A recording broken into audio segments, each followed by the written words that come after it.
Good morning, welcome to our intellectual quality और learning platform. तो हम अपने डेली करंट अफेयर सीरीज की ओर आगे बढ़ते हैं। उससे पहले कुछ मोटिवेशनल कोट्स के बारे में जानेंगे।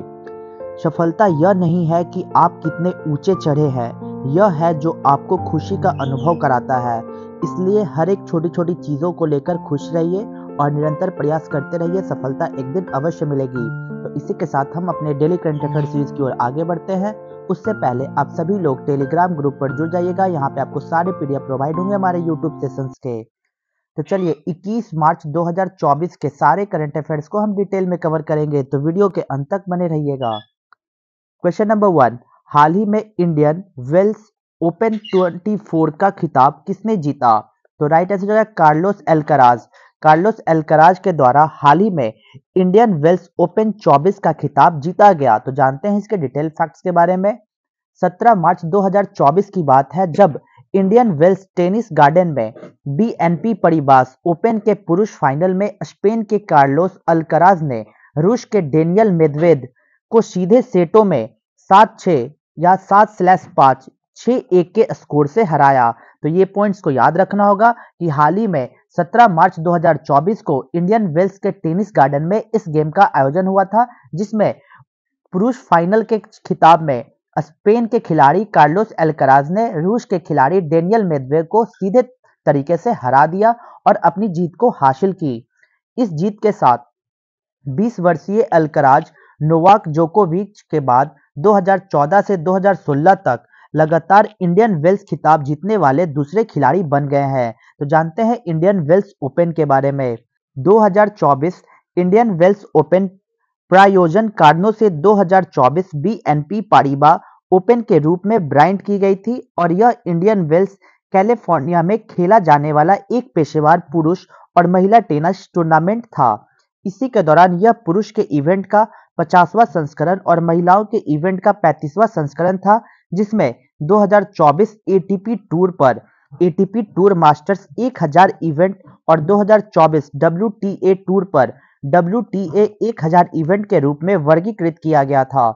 पुरुषों और महिलाओं के मुख्य ड्रॉ कार्यक्रम 6 मार्च से 17 मार्च 2024 तक इंडियन वेल्स के आउटडोर हार्ड कोर्ट पर हुए थे। तो आपको ये पॉइंट्स को याद रखना होगा कि हाल ही में कार्लोस एल्कराज ये स्पेन के खिलाड़ी है जिन्होंने हाल ही में डिफीट किया तो रशिया के प्लेयर डेनियल मेदवेदेव को, और हाल ही में इन्होंने बीएनपी परिबास ओपन जो इंडियन वेल्स टेनिस गार्डन में हुआ था मैच को, इसको जीता गया कार्लोस एल्कराज के द्वारा। तो ये पॉइंट्स को आपको याद रखना होगा। तो चलते हैं इसी के साथ क्वेश्चन नंबर 2 की ओर।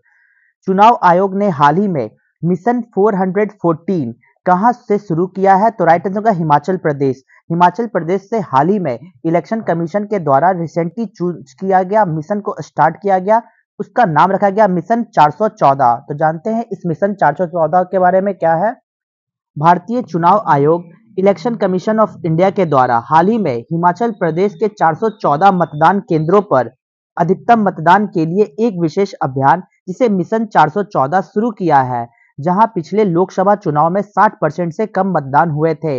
इसी को बढ़ावा देने के लिए इलेक्शन कमीशन ऑफ इंडिया के द्वारा हाल ही में एक स्पेशल कैंपेन को चलाया गया, जिसका मतलब है मिशन 414। इस मिशन को चलाया गया कहां से? तो हिमाचल प्रदेश से, जिसकी पूरी फोकस होगी कि जो पहले 60% लोग वोट देने आते थे लोकसभा इलेक्शन में, अब उनको बढ़ाया जाएगा। इसी के दौरान इन 414 स्टेशनों को आदर्श मतदान केंद्र बनाने के साथ ही जागरूकता अभियान और सांस्कृतिक कार्यक्रम आयोजित किए जाएंगे। यह पहली बार मतदान केंद्रों पर युवा प्रतीक होंगे और संभावित मतदाताओं को बच्चों द्वारा बनाए गए विशेष निमंत्रण कार्ड दिए जाएंगे। ये भी पॉइंट्स को याद रखना होगा। तो जानते हैं कि इलेक्शन कमीशन ऑफ इंडिया के द्वारा एक ऐप को हाल ही में जारी किया गया। उस ऐप का नाम है केवाईसी ऐप, जिसका मतलब है नो योर कैंडिडेट, यानी जो भी उम्मीदवार खड़ा होगा लोकसभा के इलेक्शन में तो उसके सारे डिटेल्स के बारे में आपको जानने का अधिकार है। तो इलेक्शन कमीशन ऑफ इंडिया के द्वारा हाल ही में नो योर कैंडिडेट नाम का एक ऐप को लॉन्च किया गया, जिसमें आप हमारे उम्मीदवार को जान सकते हैं, उसके कार्य को लेकर और उसके सभी चीजों को लेकर उसमें डिटेल में एक्सप्लेनेशन दिया रहेगा। आगामी लोकसभा चुनाव की तारीख की घोषणा के साथ मुख्य चुनाव आयुक्त राजीव कुमार ने नो योर कैंडिडेट KYC नामक एक नया मोबाइल एप्लीकेशन पेश किया। जिस तरीके से मैंने आपको सारे डिटेल में बताया कि KYC किस पे वर्क करेगी, तो ये उस पे वर्क करेगी कि जो भी इंसान, जो भी कैंडिडेट उम्मीदवार के रूप में खड़े हुए हैं लोकसभा इलेक्शन में, तो उनके बारे में जानकारी ये KYC ऐप के माध्यम से इलेक्शन कमीशन ऑफ इंडिया के द्वारा लाया गया, जो हमारी जनताओं के द्वारा पहुंचाई जाएगी ये सारी जानकारी को। तो चलते हैं नेक्स्ट क्वेश्चन नंबर 3 की ओर। हाल ही में भारत का पहला आयुर्वेदिक रेस्टोरेंट सोमा कहाँ शुरू किया गया? तो राइट आंसर होगा नई दिल्ली। नई दिल्ली में हाल ही में इंडिया का पहला आयुर्वेदिक रेस्टोरेंट जिसका नाम है सोमा, इसको स्टार्ट किया गया नई दिल्ली में। तो जानते हैं इसके डिटेल फैक्ट्स के बारे में। नई दिल्ली के शालीमार बाग स्थित महर्षि आयुर्वेद अस्पताल में डॉक्टर हिमांशु के नेतृत्व में भारत का पहला आयुर्वेदिक रेस्टोरेंट जिसका नाम रखा गया सोमा, इसको शुरू किया गया। और यह पंचकर्म चिकित्सा, एक ध्यान कक्ष, योग प्रशिक्षण, डेलेक्स कक्ष सुविधाएं और इन हाउस डॉक्टर प्रदान करके अपने रोगियों को अत्यधिक सावधानी से इलाज करता है। इसी के दौरान यह सोमा आयुर्वेदिक किचन को भारत की पहली आयुर्वेदिक किचन के रूप में भी सराहा जा रहा है। और यहाँ आने वाले व्यक्ति के स्वास्थ्य के अनुसार भोजन दिया जाता है। और यहाँ पकौड़े से लेकर पाव भाजी तक कई व्यंजन बिना प्याज लहसुन के परोसे जाते हैं। तो हमारा मेन फोकस ये होगा कि इंडिया का पहला आयुर्वेदिक रेस्टोरेंट जिसका नाम है सोमा, इसको कहाँ पे ओपन किया गया? तो नई दिल्ली में ओपन किया गया। ये आपको याद रखना होगा, नई दिल्ली के शालीमार बाग के निकट में ही। तो चलते हैं नेक्स्ट क्वेश्चन नंबर 4 की ओर। हाल ही में फॉर्मूला 4 रेस पहली बार कहां आयोजित की गई? तो राइट आंसर होगा श्रीनगर। श्रीनगर में हाल ही में फॉर्मूला 4 रेस का ऑर्गेनाइज किया गया, जो पहली दफा हुआ कि श्रीनगर में इसका आयोजन किया गया। तो जानते हैं इसके डिटेल फैक्ट्स के बारे में। 17 मार्च 2024 को जम्मू कश्मीर के श्रीनगर में पहली बार फॉर्मूला 4 कार रेसिंग इवेंट का आयोजन किया गया। इस इवेंट के दौरान यह जो कार रेसिंग है, जिसमें जबरान पर्वत श्रृंखला पर स्थित बुलेवार्ड रोड में डल झील के किनारे आयोजित किया गया था। और यह दौड़ ललित घाट से नेहरू पार्क तक 1.7 किलोमीटर ट्रैक पर की गई थी। इसी के दौरान श्रीनगर में फॉर्मूला 4 कार रेसिंग इवेंट का आयोजन federation of motor club of India द्वारा किया गया। तो आपको ये पॉइंट्स याद रखना होगा कि किस कंपनी के द्वारा श्रीनगर में फॉर्मूला 4 का आयोजन किया गया। ये एक कार रेसिंग से संबंधित रखती है। तो आपको ये पॉइंट्स को याद रखना होगा कि federation of motor club of India के द्वारा इसे आयोजन किया गया। और यह कार्यक्रम के बाद कश्मीर के डिविजनल कश्मीर कमिश्नर विजय कुमार बिघुड़ी ने कहा कि इस आयोजन के बाद कश्मीर में युवाओं में खेल के प्रति उत्साह को बढ़ाया जाएगा। तो आपको ये पॉइंट्स को याद रखना होगा कि 17 मार्च 2024 को फॉर्मूला 4 कार रेसिंग इवेंट का उद्घाटन किया गया। कहां पे? तो जम्मू कश्मीर के श्रीनगर में, जो पहली बार ऐसा हुआ है। Question number 5। हाल ही में माउंट एवरेस्ट से भी ऊंचा विशाल ज्वालामुखी नोक्टिस खोजा गया है। तो राइट आंसर होगा मार्स। मार्स में मंगल ग्रह में देखा गया सबसे ज्यादा वोल्केनो, सबसे ऊंचा वोल्केनो जिसका नाम दिया गया नोक्टिस, इसको हाल ही में डिस्कवर किया गया, जो देखा गया कि सबसे ऊंचा विशाल ज्वालामुखी है जिसका नाम दिया गया नोक्टिस, जो कहां पे है? तो मंगल ग्रह पर है। तो जानते हैं इसके डिटेल फैक्ट्स के बारे में। मंगल ग्रह पर माउंट एवरेस्ट से भी ऊंचा एक विशाल ज्वालामुखी को खोजा गया, जो दशकों से मंगल के सबसे प्रतिष्ठित क्षेत्रों में से एक में छुपा हुआ था। ज्वालामुखी को अस्थायी रूप से न्यूटिस ज्वालामुखी नाम दिया गया। तो ये भी पॉइंट्स को याद रखना होगा कि हाल ही में मार्स पर डिस्कवर किया गया, जो हमारे माउंट एवरेस्ट से भी सबसे ऊंचा एक वोल्केनो को देखा गया। उस वोल्केनो का नाम दिया गया न्यूटिस वोल्केनो।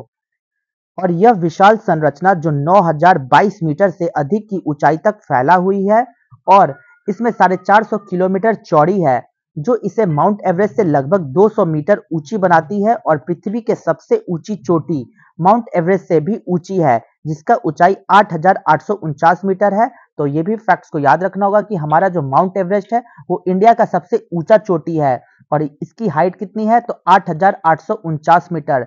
जबकि हाल ही में मंगल ग्रह पर यह खोजा गया कि हमारे माउंट एवरेस्ट से भी सबसे ऊंचा वोल्केनो को देखा गया। उस वोल्केनो का नाम दिया गया न्यूटिस वोल्केनो, जिसकी हाइट 9022 मीटर है। तो चलते हैं इसी के साथ क्वेश्चन नंबर 6 की ओर। स्विस संगठन IQ एयर की वायु गुणवत्ता रिपोर्ट 2023 के अनुसार दुनिया की सबसे प्रदूषित राजधानी कौन सी है? तो राइट आंसर होगा नई दिल्ली। नई दिल्ली को देखा गया according to the air quality report 2023 के अकॉर्डिंग, जो स्विस ऑर्गेनाइजेशन के द्वारा IQ एयर के रूप में इस इंडेक्स को जारी की जाती है, जिसमें बताया गया कि मोस्ट पॉल्यूटेड कैपिटल पूरे वर्ल्ड में, पूरे विश्व में हमारा नई दिल्ली है। इंडिया का नई दिल्ली सबसे ज्यादा पॉल्यूटेड कैपिटल सिटी बन चुकी है, जिसको हाल ही में स्विस ऑर्गेनाइजेशन IQ एयर के द्वारा एयर क्वालिटी रिपोर्ट में बताया गया। तो जानते हैं इसके डिटेल फैक्ट्स के बारे में।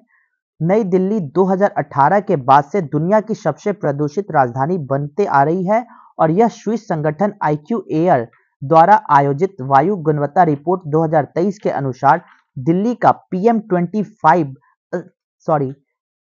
2.5 स्तर 2022 में 89.1 माइक्रोग्राम प्रति घन मीटर से घटकर 92.7 माइक्रोग्राम प्रति घन मीटर हो गया है, और यह 2023 में बिहार का बेगूसराय दुनिया का सबसे प्रदूषित महानगरीय क्षेत्र बनकर उभरा है, जहां औसत PM 2.5 सान्द्रता को देखी गई, जिसमें 118.9 माइक्रोग्राम प्रति घन मीटर है, जो पिछले वर्ष के आंकड़ों से महत्वपूर्ण वृद्धि हुई है। तो आपको ये पॉइंट्स को याद रखना होगा कि न्यू दिल्ली बनी है most polluted capital in the world since 2018 से। किसके द्वारा इसको जारी किया गया?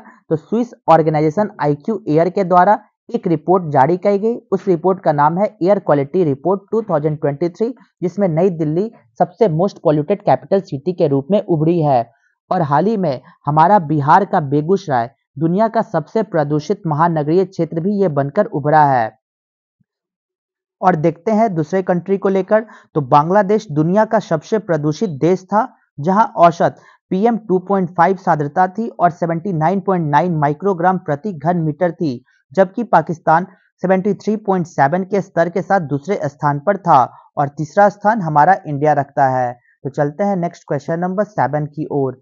हाल ही में मानवीय सहायता और आपदा राहत के लिए भारत और अमेरिका ने कौन सा अभ्यास को शुरू किया? तो राइट आंसर होगा टाइगर ट्रायम्फ 24। टाइगर ट्रायम्फ 24 को हाल ही में आयोजन किया गया इंडिया और USA के बीच एक ह्यूमैनिटेरियन एड और डिजास्टर रिलीफ के लिए इस एक्सरसाइज को शुरू की गई, जिसका नाम रखा गया टाइगर ट्रायम्फ 24।